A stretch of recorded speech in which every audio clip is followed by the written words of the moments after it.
All right. Well, hi, and welcome to the State of Healthcare Data Security. Now, today's exciting webinar is sponsored by Rubrik and Amazon Web Services and produced by Actual Tech Media.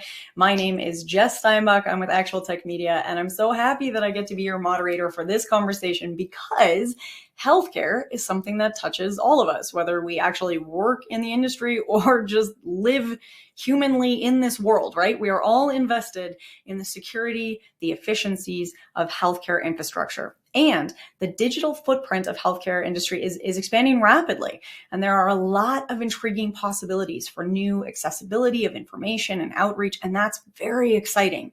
But there is also more and more need to be carefully safeguarding and protecting your data in this industry. And that's what we will be hearing about today. With the help of our expert presenters, we will explore some key metrics from the most recent Rubrik Zero Labs report. We will uncover insights and delve into the unique challenges and opportunities facing the healthcare industry today. I'm going to get our expert presenters on out here with me in just a moment, but let's get through a few housekeeping points and then we can get this show on the road. All right. Starting out with a little bit of a guided tour of your audience console, we're going to take a look at your questions section. Now, this is the best place to get involved, get interactive, and post all of your insightful questions, your comments, your feedback, your ideas, anything that's sort of rolling around in your head. Now's the time to get it out right there in that questions window. Now, you're going to give it a little test run right now. If you haven't already done this, say a little hi, say a little hello. Let us know how you're doing today. I see Jorge and Andrew and Greg, and I've got Mortiza and Ben and Corey, a whole awesome crew here with us and lots more out there. So make sure you let us know how you're doing today. And throughout the session, get involved, ask those questions. Now, if you don't get your question asked in our live session today, we've got a lot of information to cover. We're going to be moving quickly. If we don't get to your question, I do want to remind you that the Rubrik team is going to follow up with you. So one way or another, you're going to get that answer back from the Rubrik crew. So get those questions in. All right. The other use for that questions window is to let us know if you have any technical issues. Hopefully that doesn't come up today, but if you got a couple of little gremlins on the system, no problem. The first thing you're going to try out is a browser refresh. If that browser refresh doesn't clear them out, which it really should, but if it doesn't, if they're very strong little gremlins, then no problem. You're going to post a message in the questions window and the Actual Tech Media crew will be there to help you out.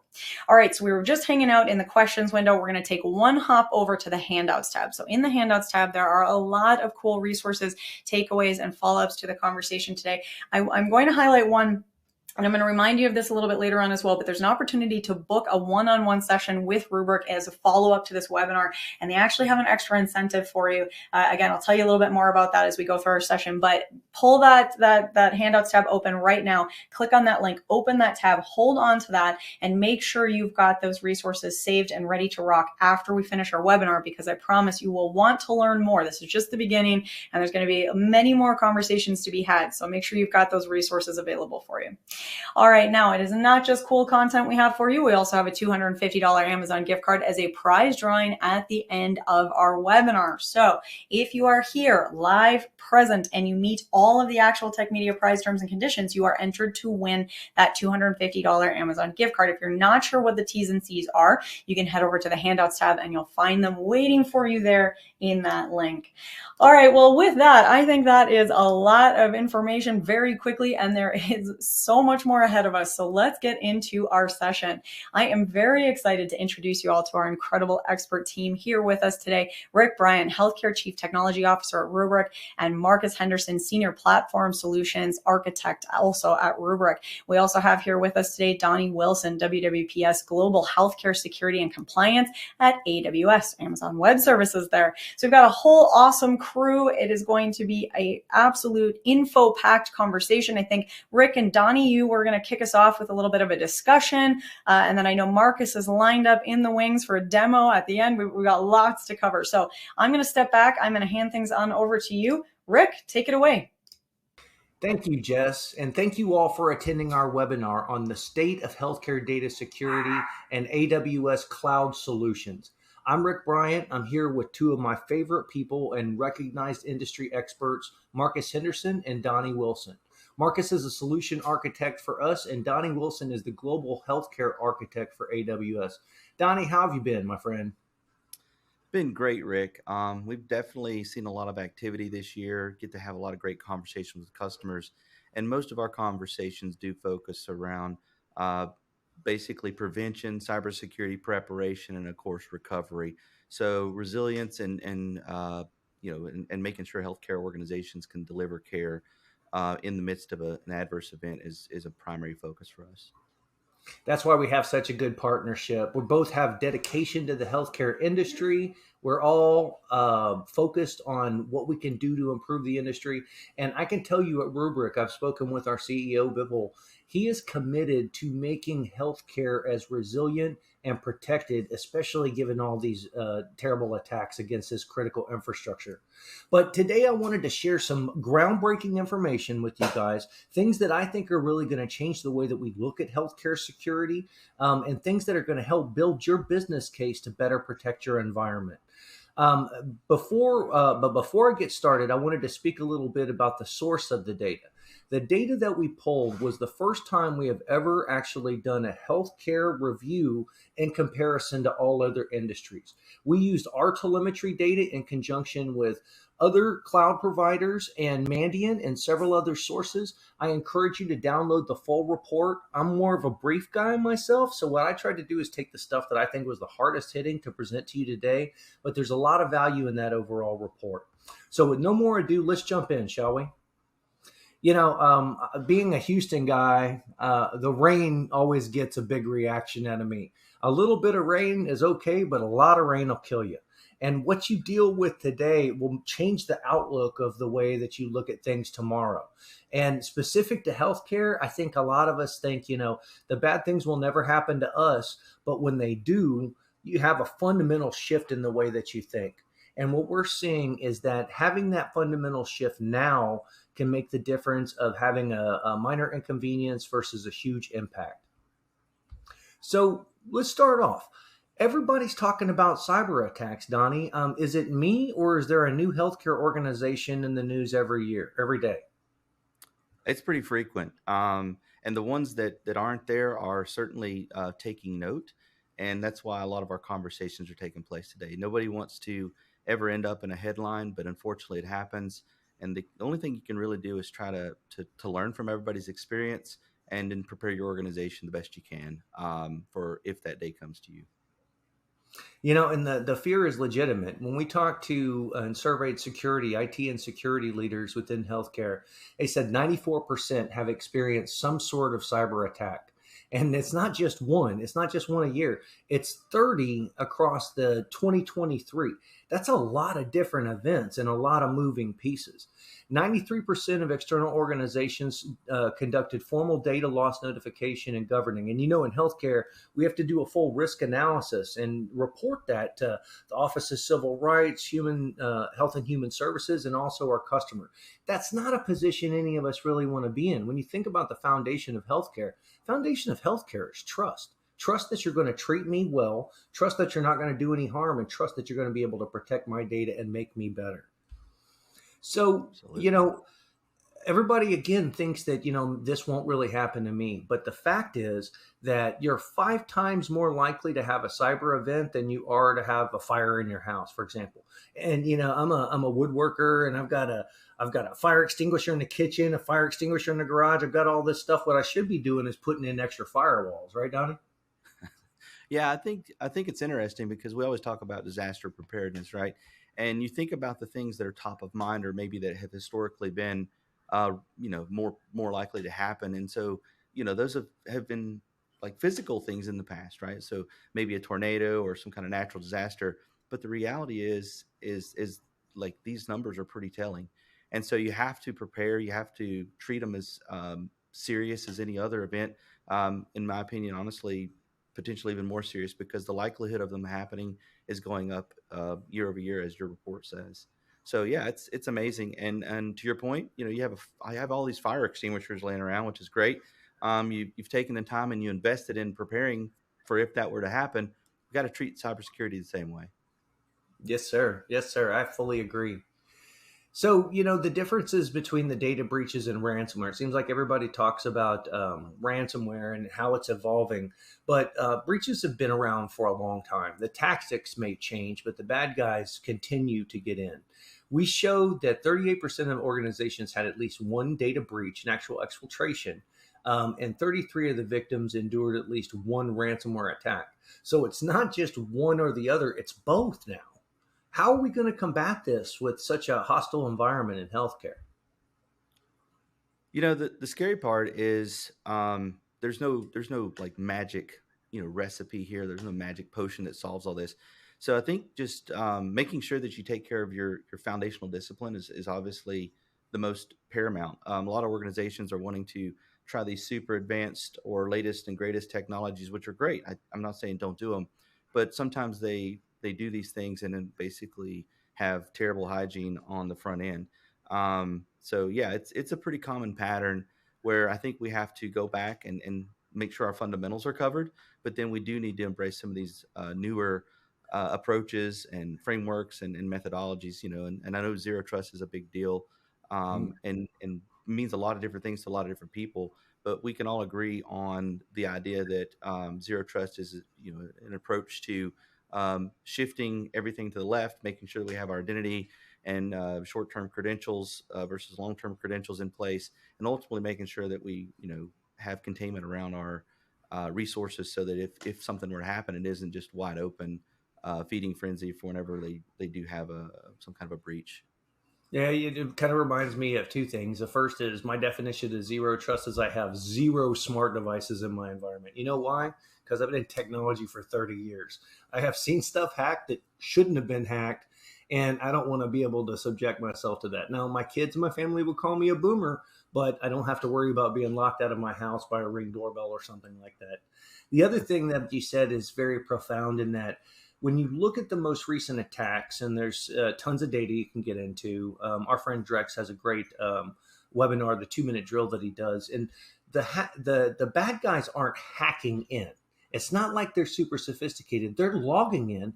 To your point, because of bad hygiene, you have to know who has access to your data and make sure that it's restricted to those with a need. And that's more important in healthcare than anything else. I always use the analogy that you may be a doctor, but if you're not my doctor, you don't have rights to view my information. And that type of zero trust architecture that you're talking about is fundamental, right? Build everything up from the basics, know where your data's at, and know who has access to it, and you'll be in a much better position. Get rid of those service accounts, all those type of things. Absolutely. So now we're in your forte here. I have to say, I've been a huge proponent of the cloud, even before COVID. Although I think I've seen more cloud adoption since COVID, and a lot of that was out of necessity, right? When you have a supply chain problem and you need surge capacity, the cloud is there. It's also fantastic at providing agility, right? Giving you the ability to be able to pivot and increase services, spin up new services. And yet we're seeing that 94% of tenants were targeted every month last year. So it's like they're just sitting in the wind, trying to attack. You guys see this stuff on your side as well? Yeah, I mean it's pretty obvious that the folks that mean harm to other organizations, they're constantly scanning, looking for opportunities to come and target individual customers, and certainly if they can, the larger hyperscaler type providers. I think what kind of going back to what you said before, though, what we see most common though is when people stub their toe and they leave the door open. Like, Yes. if you look at our track record at AWS here, we have a pretty outstanding security track record as Mhm. far as um, n- you know identifying vulnerabilities, making sure they're taken care of as soon as we know about them, and ultimately, making sure that the our cloud is the most secure cloud that exists today for our customers. Trust is very difficult to earn. It's very easy to lose, and so that's why we take it so seriously, and it's built into the foundation of everything that we do. We always say it's our top priority. However, whenever we do help our customers, like if they do have some kind of um, basically a vulnerability, excuse me, not a vulnerability, but more of a, like they've lost their credentials or have some kind of login or something happens in their account. We do work with them very closely, and what we found is that folks are, kind of turning over the keys on accident. They're either putting long-term credentials out in some kind of a repo, or maybe they have an employee that leaves and they don't take those away. So again, it kind of comes down to those good hygienes and those good practices. Another thing we see is that a lot of times the malicious actors are, um, trying to essentially take over accounts by just calling help desk and getting folks to turn over their credentials, and they're finding a lot of success with that. So yeah, it's really interesting, but they know that once they can get those credentials, then they can kind of do what they need to do. And Yeah, so I've always been impressed working with your group and AWS in general. They have well architected, and as long as you follow your guidelines and do good common sense hygiene, you should be very well protected. But I also see that a lot of third parties, you might have some folks in there trying to do some development on your part, and then the contract expires off. No one forgets to delete the account. Those are the things that turn around and bite you in the long term. absolutely. So follow AWS's well architected direction and their strategy and their architecture, and keep good hygiene, and you should minimize it. As you can see, they're going to keep targeting every month, but you're going to feel pretty safe. Yep. So this is something that has had a huge impact on healthcare. We were talking just last year at reInvent about how the bad guys used to sit in your environment for 11 to 18 months before they'd execute an attack, and now that time window has shortened so much it's almost terrifying. You have to have real-time type of alerts and capabilities to be able to defend against this. And also, I'm starting to see a lot of flashback or splashback from the patients themselves, citing in class action suits that you're supposed to protect the PHI at all times in all places, and you should have known that the bad guys are in there. The fact that they're in there for even a day or two is too long. So what we saw across the global mean is it takes that they're only in there for about 10 days. They also tend to target during holidays so that they get that extra day. The 5 days is what the median dwell time is for ransomware this year. So it went from 10 days last year to 5 days. Who knows what it'll look like even next year. Maybe they'll be able to launch an attack within 24, 48 hours. So the shorter dwell times are being observed, and we got that data point from Mandiant, but it still represents a significant length of time for malicious actors to accomplish their goals. The systems are getting faster, automation's getting faster. They can do a lot of damage in 5 days, or for that matter, 24 hours. So real-time alerting and to be able to rapidly contain seems to be a real key challenge here. Absolutely. And I'm sorry, please go ahead. I was going to say that to your point about automation, they're becoming more effective a lot quicker, leveraging automation. And so that's why it's important to leverage, those tools to your advantage as well to get those updates, and essentially leverage, even the machine learning capabilities, of your particular provider, in our case, AWS, because they do help you identify those heuristic behavior analysis. And they help you find success once an indicator of compromise is identified, becomes relevant. It triggers off an automated response so that you can become more aware and take a more immediate action. So yeah, it's a pretty compelling use case. And what we're seeing is that the bad guys are still kind of growing and maturing, but we are certainly trying to keep up and stay ahead of that. Along with those same data points, this is one area where healthcare is not the number one, but you don't want to be number one in this category. But I'm constantly hearing people talk about ransomware, and I'm wondering if it's just, is it more public now, or is there actually more ransomware? And sadly, there is more ransomware, and it is more public. Healthcare reported a 46% year-over-year increase in ransomware attacks. But however, all other industries combined showed a 70% increase year over year. What do you think the differences are between the general industry and the healthcare? Do you think that they have bigger, better targets across all industries versus healthcare? What do you think differentiates that data point? Yeah, obviously the data is a lot more valuable. You can't, necessarily go shut down a bunch of credit cards, like you can. Your health record is your health record. It's very personal, and so because of the value, I think that there's also, that's why I think healthcare organizations are targeted. And while there is a shift, and organizations are definitely investing more into their cybersecurity capabilities, they're doing a lot more planning. the reality is it represents a huge revenue for these malicious actors. And I think really, as I kind of think about it a little bit more holistically, I think there's been a bit of a shift. I mean, obviously these folks are doing things they shouldn't be doing, but traditionally healthcare has kind of been almost off limits. There was like this moral standard because you didn't want to hurt people. Maybe they have family members that have been in healthcare or in the hospital. And it just seems like that standard has dropped dramatically, and so healthcare organizations are being targeted. It's almost like it's fair game now.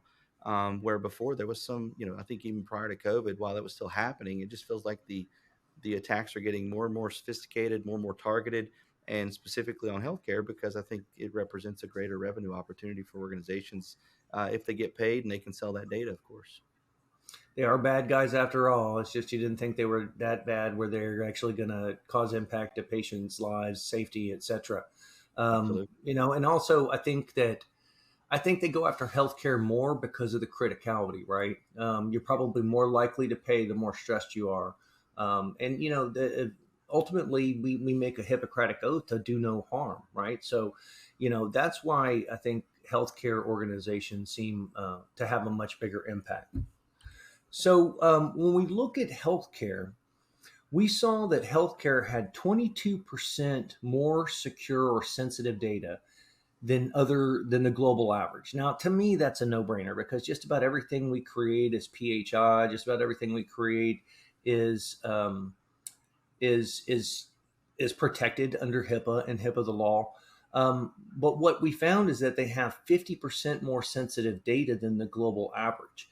So even though they might suffer the same ransomware attack, the blast radius and the impact and the cost of remediating that and the impact to the patients and the organization is going to be much bigger just simply because of how much data they're creating. You couple this with the fact that we see healthcare's data growing at, upwards of 27% year over year. And this seems like kind of an insurmountable target that we're placing on our back here with the bad guys. So when we look at the data boundary and rapidly expanding, we saw that the typical healthcare organizations grew by about 27%, whereas the global average was only about 23%. But the sensitive data is growing at 5 times the global average. So 63% more PHI or sensitive data versus the global averages of about 13%. I always told people when they look in the file shares, it's not just cat videos in there. There could be all kinds of PHI in there as well. Does this shock you, or does this kind of make sense from what you've seen in the industry? No, it makes perfect sense because with the proliferation of medical devices becoming more and more connected, there's more and more data points. Great point. Especially with the explosion of generative AI and being able to train your models using relevant and accurate and very detailed data. It makes a lot of sense as to why we're seeing this happen. Organizations are able to take advantage of that data to deliver better care, but also, look for opportunities for running their business more efficiently. There's a tremendous explosion of data in healthcare that's helping in a lot of ways. But to your point, it's also a lot more personal and sensitive data that's coming in, even more granular data that is being recorded and used. And then what we're seeing here is, obviously that represents a greater opportunity for other folks to take advantage and monetize that in a bad way as well. Yeah, I remember back in the day when I was with Symantec building their healthcare practice, we looked at it and, a credit card, which you think would be hugely valuable. Sadly, I think I've changed my credit cards 3 or 4 times over the past 4 or 5 years, and I don't even shop online, so I don't know how the heck they're getting it. But that information was only worth about 50 cents to $1.50, whereas a fully qualified medical record could go upwards of $150 to $250 because of the capabilities with it. There's so much information. You could literally steal someone's identity. You can use that for Medicaid fraud. You can use that for pharmaceutical fraud. There's so much potential in there. Not to mention the fact that your privacy has been violated. So it's something that we really need to take to heart, that if our industry is going to create more sensitive data and it's going to have a higher impact, they need to have a higher focus on being able to protect it. So I hate putting stuff like this out there, But, I think a lot of people kind of jumped into the cloud without a good understanding of their data resources on-prem. And just like VMware sprawl, when you put stuff out in the cloud, it has a tendency to take a small problem and make it larger and larger if you don't understand where your critical data is, right? It's trying to protect everything, whether it's critical or not, or more than likely, not sufficiently protecting the things that need to be protected. We saw via this analysis that 70% of all data in a typical cloud instance is object storage. That 80% of all the data in object storage is either text files or semi-structured, meaning it's not got a database to be able to identify whether it's private, secure, PHI, top secret. And then 25% of all the object stores contain data covered by regulatory or legal requirements. Yeah. So I'd just like to chime in here. So to your point, like, at AWS, we certainly look at what our customers are struggling with, or maybe, we take those feature requests and that feedback.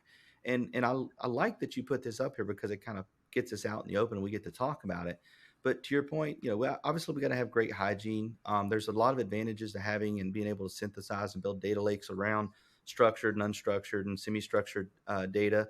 But we do have services and as well as partners that can kind of help you come through, look at that data, scan it, both in and out of database, if you will, and it's really important to talk about maybe having a data classification strategy, a way to identify and tag that data, and then you kind of understand a little bit better of the landscape that you have and where to, if you will, eliminate those blind spots.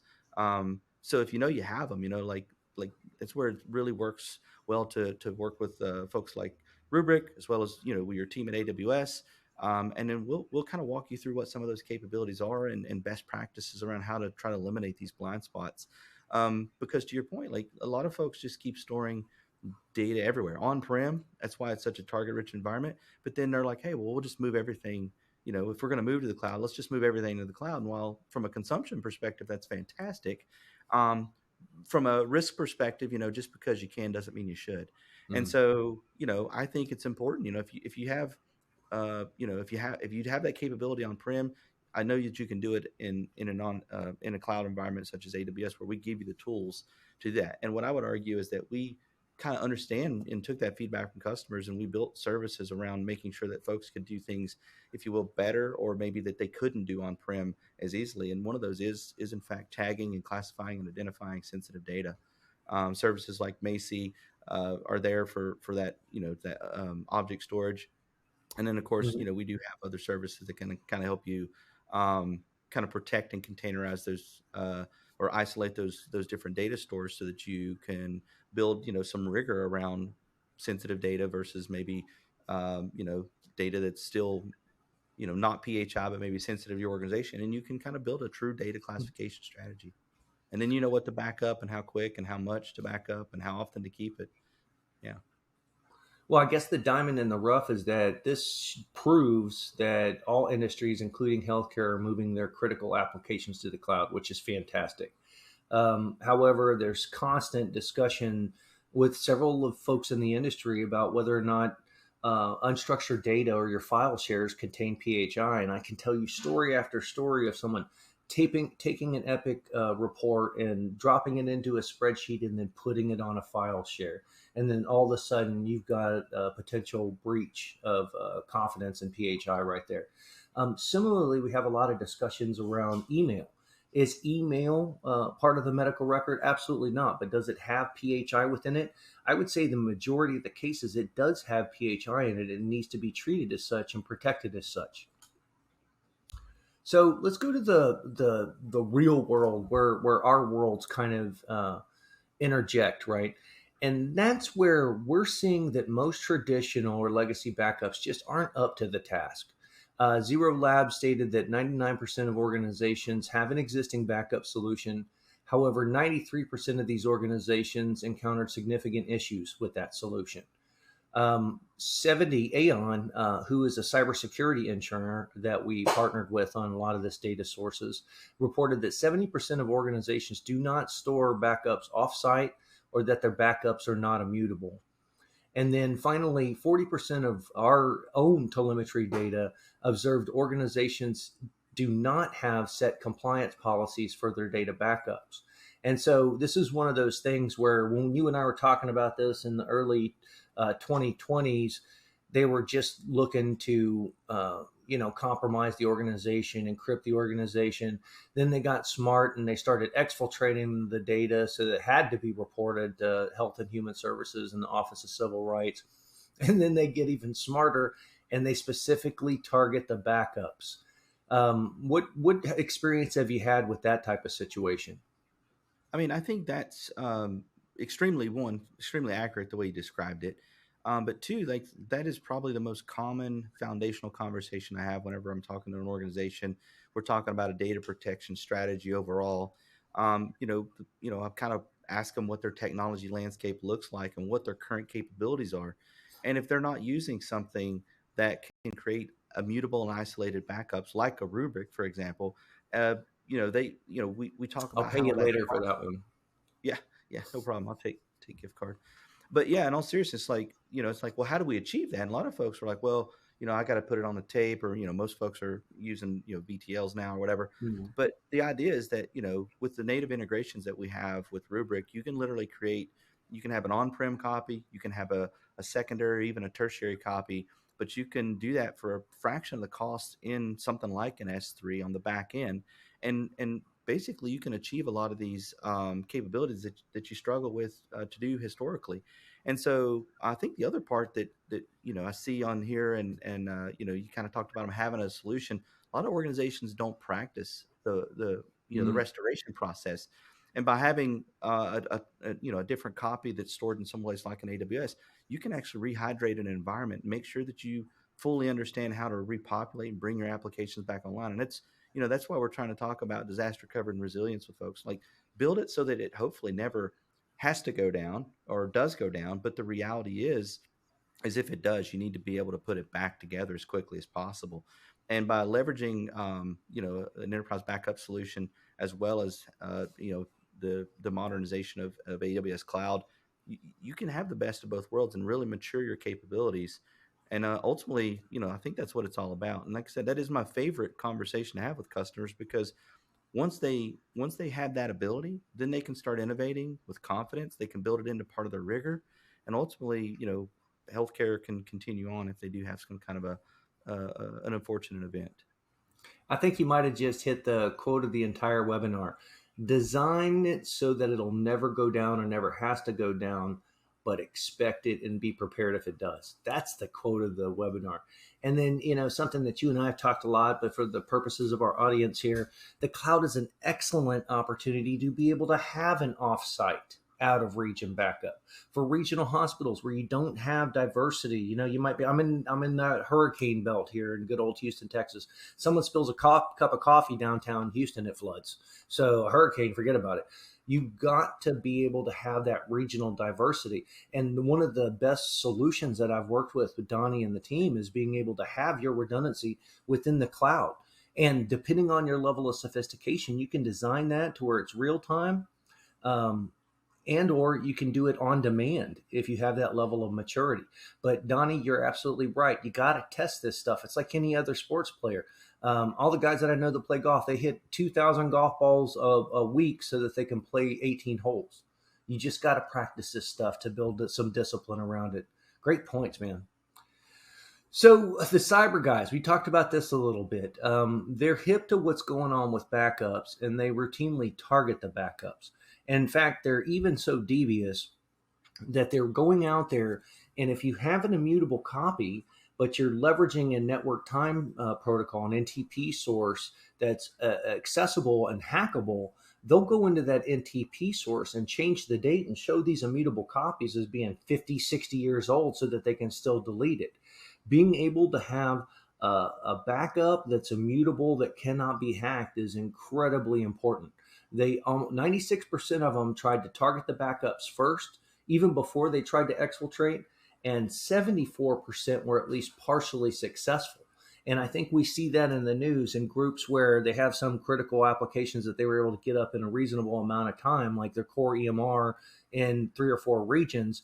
But then there's other services or the auxiliary services that they're still going to take weeks and weeks. I think that's an illustration of They were able to get to these backups and destroy them, but these were able to be preserved. Any comments on that? Are you seeing a lot of that in your environment as well? Yeah, for sure. And I think the beauty of working with folks like Rubrik and having the close interaction with our service teams is, that is a known threat, the NTP threat. And so we actually have configurations. So we have something called object lock that allows you to create immutable backups, and you have those expiration dates on them. Well, what you just said used to be a major challenge, but working with innovative companies like yourself, working with our service teams, we actually have mechanisms and architectures and settings now that help you protect those. And we can happy to work with you on a retention strategy to show you how you can essentially make it so that those backups can't be deleted or extremely difficult to be deleted, depending on what your need is. We even have a compliance mode, essentially, where you can set these up so that these backups and these particular immutable copies, they can't be deleted regardless. So you got to be careful, right? Like from a cost perspective, if you can't delete it, you're going to have to be committed to that. But it's really important to think through, what that looks like. We're happy to do that, and then like you can set up increments. So you say, okay, I want to keep an immutable copy for a year, and then you can have a rolling year. I mean, it's just about a strategy. But Mm-hmm. yeah, like I said, the capabilities are there. You just got to kind of understand what they are, and then like I said, work with folks like myself and yourself to to implement those in a way that protect your organization. We call it a monatomic clock, but I like to call it a countdown timer. So Yeah. that if there's any deviation between what the time source on the network is versus the countdown timer, it'll Yep. just send alerts and not let you do anything, just lock stuff out. And I think Marcus is going to give us a pretty good demo of how to successfully implement that compliance mode here in a bit. So let's keep going, shall we? Approximately 1 in 3 Americans had their records compromised last year from healthcare alone. That's a terrifying fact. We have kids, and I'm terrified the thought that their identity could be stolen so young, and it's something that's just going to haunt them for the rest of their life. And I think this just erodes at the trust too. I think because we're seeing so many of these breaches, because 110, 120 million Americans have had their data stolen from that. And then you can couple it. It's not just in the healthcare industry. We talked about Ticketmaster. They lost over 500 and some million records and identities there. That it's kind of scary to have your data out there. I have a new respect for GDPR and the right to be forgotten, but you can't be forgotten from your medical records, right? Not if you want to have good continuity of care. That's right. I think the And this scary was part a on. hundred. I'm Oh, sorry. keep Go going. ahead. No, keep going. Oh, it's just 186% up from 2022. What is 2025 going to look like? And how are we going to work together to be able to hedge this bet? Yeah, I think the thing that I've noticed, and this is kind of getting personal for everybody, but what's interesting is I know that I've been at multiple healthcare organizations over the last 30 years or more, probably longer than that, obviously. But the reality is in the last year alone, I've actually received letters from multiples of those organizations Mm. about my own personal information being compromised, and that of my family. And it's interesting. It's like approximately 1 in 3 Americans had their records compromised, but like how many have had it compromised multiple times? And are they able to take those, to your point, the Ticketmaster data, the healthcare data, and they can literally build an entire Mm. profile. You don't really need a whole lot else. And then to your point, identity fraud becomes extremely easy after that because they have all the information they need. That brings up a funny anecdote. One of the leaders in the Northwest mentioned that the people who are really winning from all of this is the credit monitoring companies. Think about that. You got 2 or 3 notifications, probably from the same or multiple breaches. So they all spend a couple $300 a year to cover you for that. It's like that's a heck of a business model, man. I got to get some stock into that or something for credit monitoring because it's not going away. And also, to your point, I just saw some news earlier this week that with the Change Healthcare breach, the individual hospitals, which are the covered entities, were typically responsible for sending out the notification and providing the credit monitoring but OCR has allowed Change Healthcare to do that notification and the credit monitoring on their behalf. So hopefully there won't be as much duplicate. Now, in a perfect world, we wouldn't have these breaches in the first place, but we could definitely help consolidate all that confusion. Absolutely. So, ransomware attacks in healthcare impact almost 10 times more sensitive data than the global average. So that means to me that would be something to bring to your board, to bring to your risk officers to say, here, look, you can expect for us to have anywhere between 5 and 10 times more impact than the regular industry. And therefore, you need to have some compensating controls to be able to offset that. And I hope that this data will start to make an impact in the industry to show them how much bigger of an impact it is within healthcare versus other industries. Healthcare is important. Not only is it critical infrastructure, it has much more sensitive data and much larger impacts. So when we talk about larger impacts, say a typical ransomware event blast radius in healthcare is about 23% larger than the global average. The same event impacts 394% more sensitive data within a typical healthcare organization compared to the global average. Does that justify some different approaches to how they secure that data, Donnie? I absolutely think that, I think you mentioned it before, like risk, but yeah, I mean, it totally justifies it. And by the way, when I saw this number the first time, I just read this report a few days ago. It was incredible to see, the percentages and how large they are. So to answer your question, I think that there's this practice called it's actuation, right? So it's like Mm-hmm. you go and you measure the risk and you determine how much it costs, the likelihood of it to happen, and if it happens, what's the impact going to be. And even though it's typically used by insurance companies, that's how they determine premiums and such. I think organizations, especially healthcare organizations, they usually have a risk department, but I don't know how many of them actually have the practice of doing that. That actuary work. And I think that there could be some rigor put around that and kind of determine if this is going to if this happens, if this happens to our organization, we got this many patient records, then we know what our risk is. We should relatively know kind of that it's going to be, a certain range of cost. And then, what are we going to do to try to invest a certain amount so that, it's not like this is a secret, like I said, it's becoming more common every day. I think it totally justifies that conversation at a higher level in the organization. And then that would help them maybe set an investment target on how to prevent and protect this data for our sensitive customers. Yeah, it's interesting you bring up the actuaries because they do pick up on the data and make changes very rapidly. We saw that prior to 2019, there were 30 folks in the cybersecurity insurance underwriter game. Now there's only 4, and their requirements to be able to get the same level of coverage is much higher, including having immutable copies and privileged account management.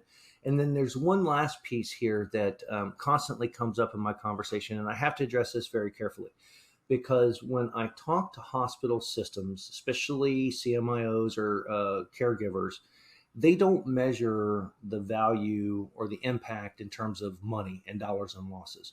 They measure the impact in terms of quality and patient care.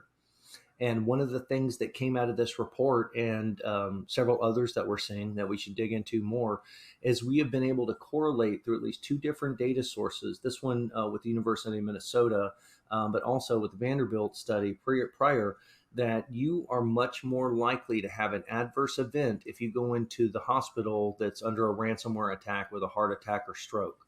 So, being able to provide this information for you guys to make a business case is one thing.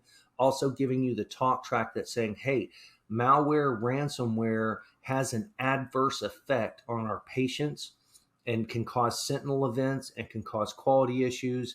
That's going to speak to the caregivers because we all go into the hospital to do our best and to take care of patients. We don't want patients to have adverse events because we don't have access to things like their blood type or their allergies and things like that. So, Donnie, man, I really appreciate this. It is always a pleasure to speak with you.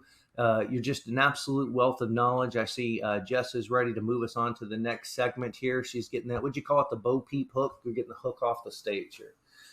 You and I could probably talk about this for days, but I do want to turn it over to the fabulous Marcus Henderson, who's going to show a demonstration of our overall architecture, how we worked in conjunction with AWS to be able to secure the data, make sure that it's properly backed up and protected, and more importantly, to provide predictable recoverability. Well, Donnie, I know that you and I could talk about this probably for a few more hours, but we've got to turn it over to the wonderful Marcus Henderson, who's actually going to show and demonstrate how you're able to identify your critical data within your cloud and on your premise, how to properly protect it, and how to make sure that it has predictable recovery.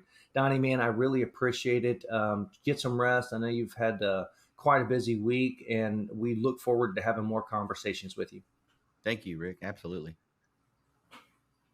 All right, guys, thank you so much for joining us this afternoon or this evening, depending on where you are in the world.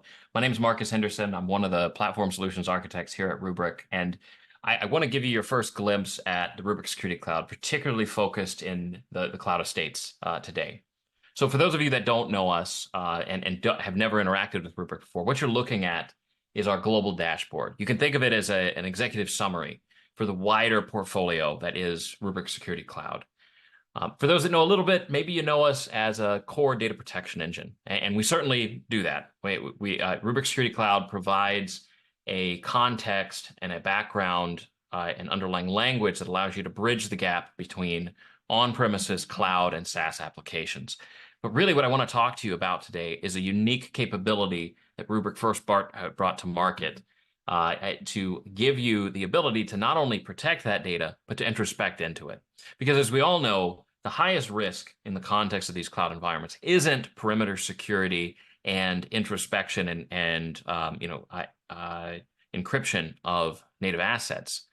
Traditionally, in cloud environments, it's more about exfiltration of sensitive data and sensitive IP, as well as an escalation of privileges that leads to a compromise and subsequent deletion of an account.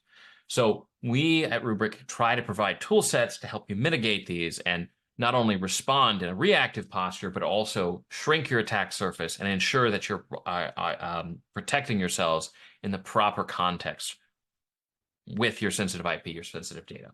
So, as we look at this, things to keep in your back pocket is not only are we providing these backups in an immutable format that allow you to simultaneously replicate cross-region, cross-account into these siloed or air-gapped environments, but we're also going to be looking at the data. And so we'll start up at the top right here with what we call data threat analytics. We don't have a lot of time today, so what I'm going to do is kind of give you a high-level summary of the goal and the overarching process that we would follow. So when we look at data threat analytics, this is going to be primarily from a reactive posture. Hey, I've been compromised. Now what? So we can break this into two core functions. The first is going to be what we call anomaly detection. I want to be very clear in the context of what this is for. Every cyber incident that I've ever been a part of or heard of, there's always this magical back and forth that happens between the ops team and the InfoSec team, where they have to produce this CSV file, this context of what's been hit, what's been compromised. And so from an anomaly detection perspective, this is not about prevention. It's primarily about helping our users understand what's been compromised within a given environment. What's the blast radius?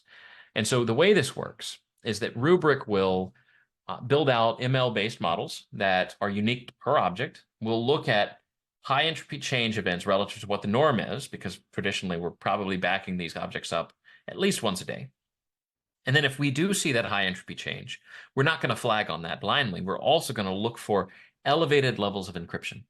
And so by doing it in that two-phase policy, what that allows us to do is provide context, provide access and insight, and reduce the amount of false positives that you encounter as part of this. Now, all we've done as part of the anomaly detection, at least to this point, is give you an individual blast radius, right?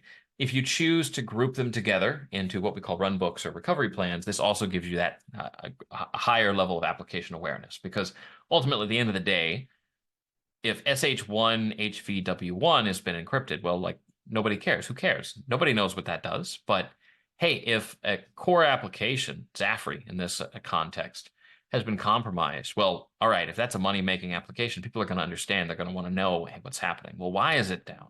Well, it's because this particular workload has been encrypted. And so if we click into that, this gives us a view and an events timeline of the anomalous behavior, what's been encrypted, as well as insights into the files themselves, picking out a ransomware note, picking out the encryption events themselves. And if we choose to do so, we can actually go in and browse and look at these individual encrypted and suspicious contexts. Now, I'm spending a little bit of time on this, but what I want you to see, though, is not so much the files themselves, although that is something you can do. But the second question that you always have to ask yourself in the context of a cyber incident is, what sensitive data is in scope of this blast radius? Because if someone took the time and effort to compromise you, they almost certainly tried to exfiltrate that data. And so all of these core data observability applications that Rubrik provides gives you the ability to scope in and complement them, right? So in this context, if I look at this particular VM, it's a Windows VM Z file shares, I can actually view what sensitive data lies in scope. And so, with this use case, I can look at it in both a proactive and a reactive posture. Now, we're going to come back to data security posture here in a moment. What you'll notice is I can very quickly ascertain the level of sensitive hits within these files. And we're looking at not just the number of files that have sensitivity in them, but also the number of sensitive records within each file, as well as what types of sensitive content are in there. Now, an important distinction here, your sensitive data never leaves your tenancy. What we're looking at is just the metadata, but we do give you capabilities to specifically filter for sensitive hits with open access. Hey, we should probably take care of that pretty quickly. Or sensitive hits with stale files, meaning, hey, if nobody's accessed these assets in 10 plus years, or whatever you would consider stale, do we need them? Are we just providing a wider attack surface, a higher risk area for our customer base or for our business?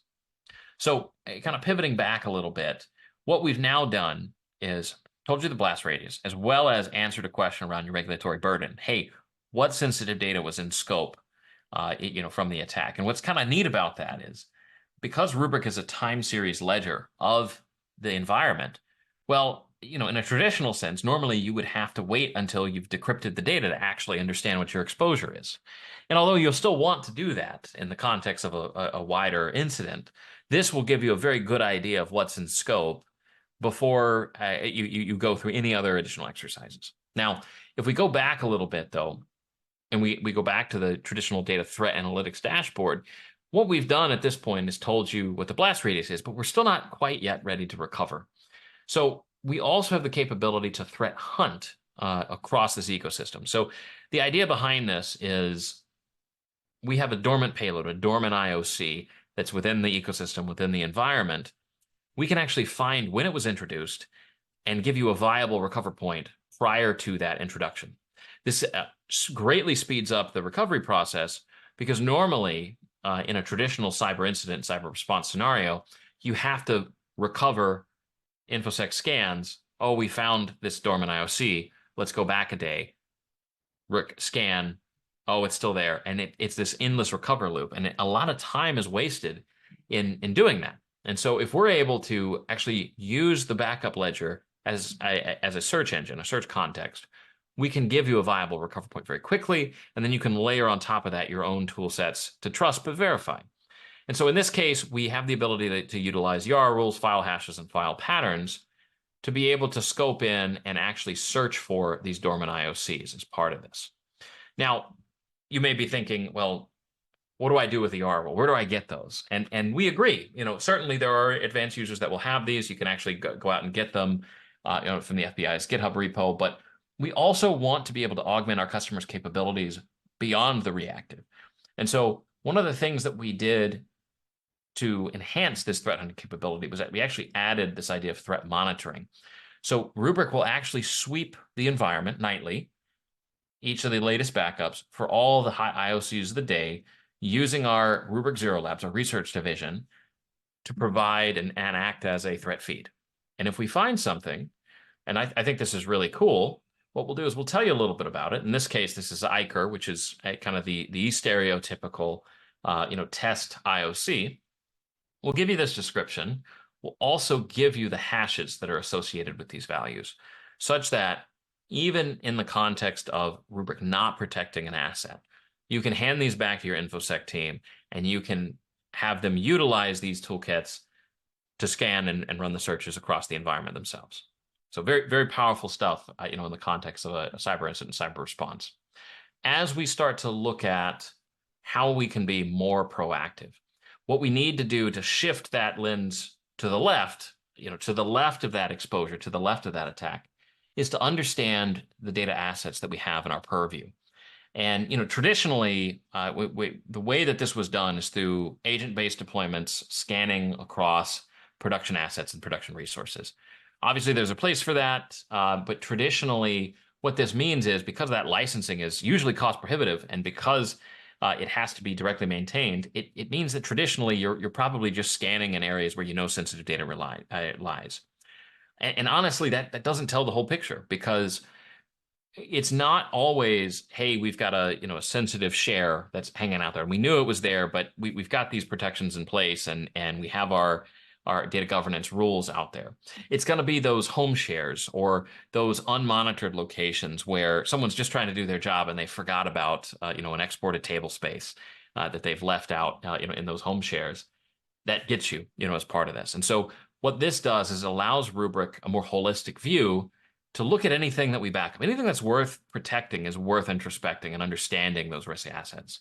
And so what this does is it allows Rubrik to customize through either predefined scanners, industry standards, US PII information, social security numbers, things of that nature. But then we also give you the ability to bring your own analyzers into this system, and we can categorize it for you. We can give you an understanding of what's available in the environment, and then we can also give you insights on a per object basis of how that ecosystem shifts and how it changes. Thank you so much, guys, for joining me today. That's all I had for a brief primer. We'd love to spend a little bit more time with you to deep dive into these core capabilities.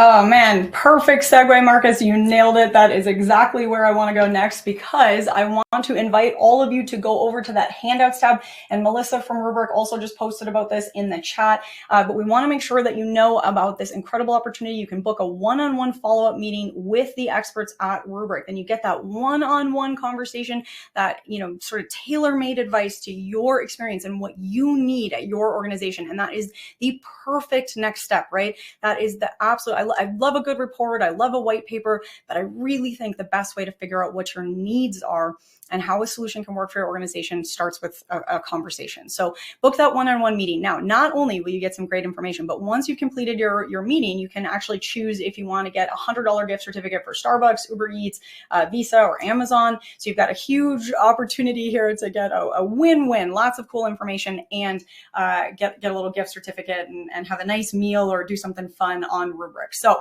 make sure you've got that one-on-one meeting booked before you head out. Open that tab and make sure you follow up with this team and get some more information. Now, on that note, I also want to remind all of you that I know we kind of had a lot to cram in today with the discussion and the demo. So we breezed over a lot of the questions. I see your questions, and the Rubrik team does as well. We're getting back to as many as we can on live chat, but the Rubrik team is also going to follow up with any questions we didn't get to over email. So if you have a question that did not get answered, make sure you hang tight and wait just a second, because you will get back from Rubrik. Feel free to get any last questions in as well. They will respond to all of them. We want to make sure you guys get the information that you're looking for. All right, well, speaking of what you're looking for, before we head out, I have one last fun piece of information, and that is a prize giveaway. We have a $250 Amazon gift card going to someone who is here live and present at the webinar, and that special someone is Emma Halpin from Illinois. Emma Halpin from Illinois. Congratulations to you, Emma. You have won a $250 Amazon gift card, and we will reach out to you after we wrap, so stay tuned for that.